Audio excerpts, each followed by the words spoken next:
बिस्मिल्लाहिर्रहमानिर्रहीम। अस्सलाम वालेकुम। फैसल अब्बासी हाज़िर खिदमत है। मेरे पास कुछ ख़बरें हैं, कुछ सुर्खियां हैं आज की, और ये बड़ी इंटरेस्टिंग है अगर मैं आपके साथ शेयर करूं। पहला बयान शाह महमूद कुरैशी साहब का, कहते हैं भुट्टो का नवासा आइन तोड़ने वालों के साथ खड़ा है। ये बड़ी इंटरेस्टिंग बात है जी।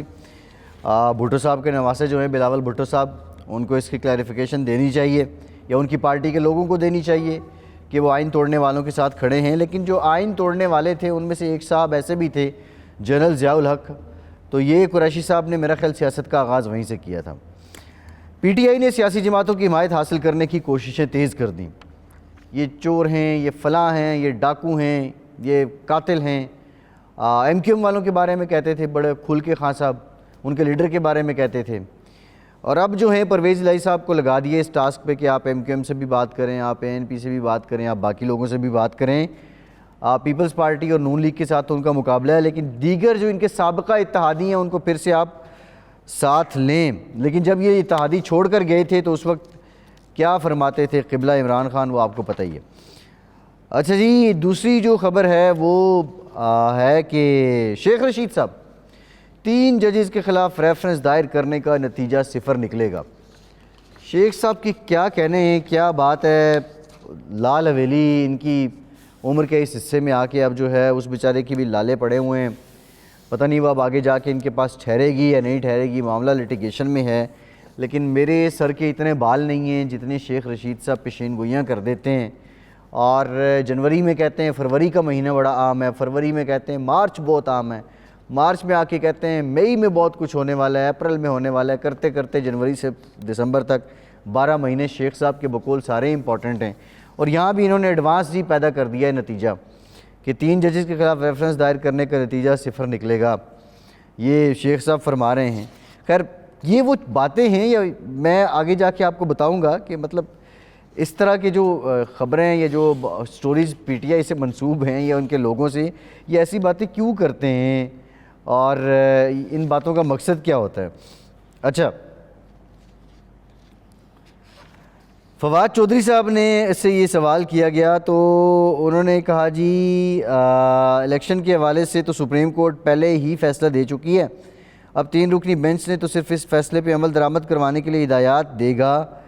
याद रहे कि सुप्रीम कोर्ट ने पंजाब और खैबर पख्तूनख्वा में इंतखाबात ताख़ीर से मुतालिक मसूद नोटिस का हुक्म सुनाते हुए 90 रोज़ में इलेक्शन कराने की वाज़ेह हिदायत जारी की थी। फवाद चौधरी साहब से ये सवाल पूछा गया था कि अदालती हुक्म पर अमल दरामद ना हो तो क्या वज़ीर-ए-आज़म फारिग हो सकता है, तो इसके जवाब में उन्होंने बात की। लेकिन फवाद चौधरी साहब ने कल जो बात की थी सहाफ़ियों से मुतालिक, उस पर मैंने गुज़श्ता वीलॉग में भी बात की थी, और वो भी जानते हैं ये हुनर कि लोगों की नफ्सियात क्या हैं और लोगों के साथ कैसे लाइमलाइट में रहना है और किस तरह की बात कैसे करनी है, उनसे बेहतर कोई नहीं जानता।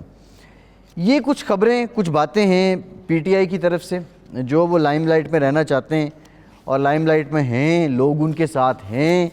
ज़मान पार्क पहुँचें, इवन अगर ट्रंप पे भी अब फ़र्द जुर्म आयद करने का फ़ैसला कर लिया गया है अमेरिका की तरफ से, वो फ़्लोरिडा से न्यूयॉर्क अभी नहीं पहुँचे हैं, लेकिन यहाँ पे ज़मान पार्क पहुँचो वाला सिलसिला ज़रूर हो चुका है।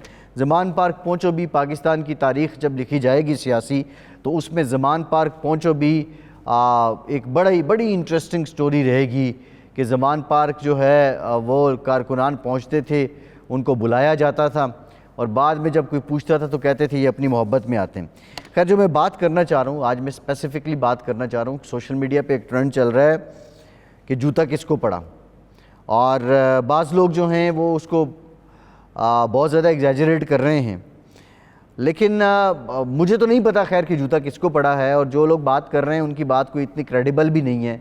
बहुत शैलो सी थाट्स के साथ वो लोग बात करते हैं अवामी पजीराई के लिए, क्योंकि पीटीआई का जो मेजर क्राउड है उसको वो लेकर साथ चल रहे हैं और जर्नलिज़म का लिबादा उन्होंने ओढ़ रखा है, और उस लिबादे में ज़ाहिर है वो पॉपुलैरिटी और वो सारा कुछ उस सियासी लोगों को पीछे लगाया हुआ है। लेकिन अब वो ट्रेंड चला रहे हैं। लेकिन मैं कुछ बातें जो हैं वो करना चाह रहा हूँ। इमरान खान जो आज बात कर रहे हैं कि मैंने कभी, कल उन्होंने एक स्टेटमेंट दी कि कभी अदलिया पे तनकीद नहीं की, और जनाबे वाला अदालतें रात को क्यों खुली, ये आपको याद है ट्रेंड? अदालतें रात को क्यों खुली? जब सुप्रीम कोर्ट खुली थी, जब इस्लामाबाद हाई कोर्ट खुली थी, फिर अदालत ने कहा था कि हम रात को इसलिए खुली कि कोई गैर आइनी अमल ना हो जाए। अदालत ने इसका जवाब भी दिया था। وہ تنقید نہیں تھی؟ کیا وہ کرٹیسزم نہیں تھا؟ اور اس کی آڑ میں آپ نے کیا کچھ نہیں کیا؟ کس طرح آپ نے عدالتوں کو دباؤ میں لانے کی کوشش نہیں کی؟ ایک بات تو یہ ہے۔ دوسری جو ہے وہ امپورٹنٹ بات یہ ہے کہ آپ آج ساری کی ساری جو آپ نے گنیں ہیں اپنی یا توپیں ہیں اس کا رخ کیا ہے جنرل باجوہ کی طرف۔ میں حیران ہوں کہ جب آپ وزیر اعظم تھے اور آپ کی حکومت تھی تو جنرل باجوہ کی خوشامد کرنے میں آپ نے کوئی کسر نہ اٹھا رکھی تھی۔ آپ جناب عالی معیشت پہ کمیٹی بنتی ہے اور معیشت پہ جو کمیٹی بن رہی ہے اس میں آرمی چیف کو بھی بٹھایا جا رہا ہے، آرمی چیف بھی اس کمیٹی کا حصہ ہیں۔ اس سے بڑی خوشامد کیا تھی یا اس سے بڑی آپ کی نالائکی کیا تھی کہ آپ سے معیشت تک قابو نہیں ہو رہی تھی اور اس کے لیے بھی آپ کو آرمی چیف کو بٹھانا پڑ رہا تھا؟ یہاں بڑے بڑے لیڈرز آئے، لوگوں کے بڑے گٹھ جوڑ رہے، سب کو پتہ ہے نون لیگ کا اور ضیاء الحق کا کیا سنبندھ تھا، کیا رشتہ تھا، لیکن یہاں تک بات نہیں گئی تھی کہ اس کے بعد جو ہیں وہ نواز شریف صاحب کسی کمیٹی میں آرمی چیف، معاشی کمیٹی میں آرمی چیف کو بٹھا دیں۔ تو یہ اس وقت کا معیار تھا۔ میں تو ابھی جو آپ کہہ رہے ہیں نا، میں نے عدالتوں پہ کبھی تنقید نہیں کی۔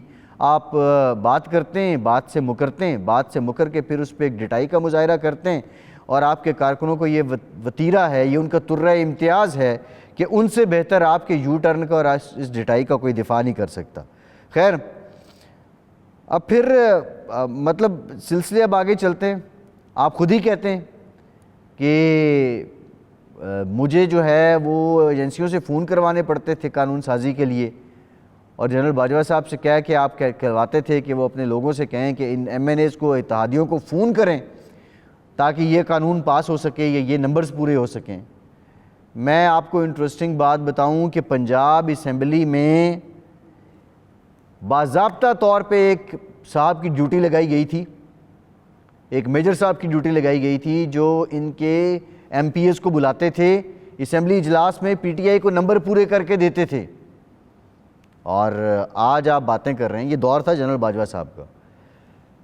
بتانے کا مقصد یہ ہے، میں نہیں کہتا یہ ان کا کام بھی نہیں تھا، اگر میں آنیسٹلی بات کریں تو یہ ان کا کام نہیں تھا کہ وہ بندے پورے کر کے دیں، لیکن اگر آپ کے ساتھ اتنی محبت کی، آپ کے ساتھ اتنی مروت کی، آپ کے پاس اتنی بے ساکھیاں تھیں، ان بے ساکھیوں کے باوجود آج جو آپ انقلابی ہو گئے ہیں اور آپ نے یک طرفہ باتیں کر رکھی ہیں، اگر قصور ان کا تھا تو شریک جرم آپ بھی تھے۔ آپ اپنے آپ کو کیسے آج کہہ سکتے ہیں کہ میں بالکل کلیئر تھا اور مجھ سے یہ نہیں ہوا، اور پھر بعد میں آپ کہہ دیں گے مجھ سے غلطی ہو گئی؟ کیا غلطی؟ صرف غلطی، کچھ غلطیاں معاف کرنے کے قابل ہوتی ہیں؟ یہ دوہرا معیار ہے ان کا۔ یہ جس طرح کہتے ہیں کہ ہم نے کبھی عدلیہ پہ تنقید نہیں کی، اب کہتے ہیں ہم نے کبھی ہم ساتھ نہیں تھے، ہم بے بس تھے، نیب کی ساری کارروائیاں جنرل باجوہ کر رہے تھے، اگر جنرل باجوہ نہ ہوتے ہم احتساب کرتے تو یہ شاہد خاقان عباسی، شہباز شریف، ان کو ٹانگوں کے بل لٹکا دیتے۔ آپ کچھ بھی ٹانگوں کے بل نہیں لٹکا سکتے۔ اگر آپ لٹکا سکتے ہیں نا، جو آپ کا لیڈر تھا احتساب کا، آپ کا جو پیٹرن ان چیف تھا شہزاد اکبر، اس کو واپس لے کے آئیں، اس کو کہیں کہ آؤ یہاں پہ آ کے جواب دو۔ وہ کدھر ہے شہزاد اکبر صاحب؟ بتانے کا یا باتیں کرنے کا مقصد یہ ہے کہ یہاں پہ اس وقت صرف سیاست ہو رہی ہے۔ عمران خان اور ان کے ساتھیوں کا مقصد یہ ہے کہ سپریم کورٹ کو کسی نہ کسی طرح دباؤ میں لایا جائے اور اپنی منشا کا فیصلہ لیا جائے۔ یہ مجھے باتوں باتوں میں یاد آ گیا۔ پھر ایک اور قصہ اگر میں آپ مجھے کہتے ہیں تو میں سنا دیتا ہوں۔ بالا کوٹ کا جب واقعہ ہوا، میٹنگ ہوئی، آپ وزیر اعظم تھے، لیکن آپ نے لوگوں کے ساتھ بیٹھنا مناسب نہیں سمجھا، شاہ محمود قریشی صاحب کو آگے کر دیا۔ اس وقت جو قومی یکجہتی کی ضرورت تھی اس میں بھی جو کردار ادا کر رہا تھا وہ کون تھا؟ جنرل باجوہ۔ آج وہی جنرل باجوہ ہے کہ جس کے بارے میں جو آپ ارشادات فرماتے ہیں، یہ کھلا تضاد ہے۔ میں پاکستان کے لوگوں سے یہ کہوں گا کہ ایک شخص جو اتنی جلدی پیترے بدلتا ہے، اور اس کا مقصد کیا ہو سکتا ہے کہ کل جس شخص نے بطور آرمی چیف آپ کے لیے سب کچھ کیا، آج وہ اتنا برا ہو گیا، اور آج جو ساتھ کھڑے ہیں کل وہ کیسے اچھے رہیں گے؟ یہ بہت بڑا سوال ہے۔ فیصل عباسی کو اجازت دیجیے۔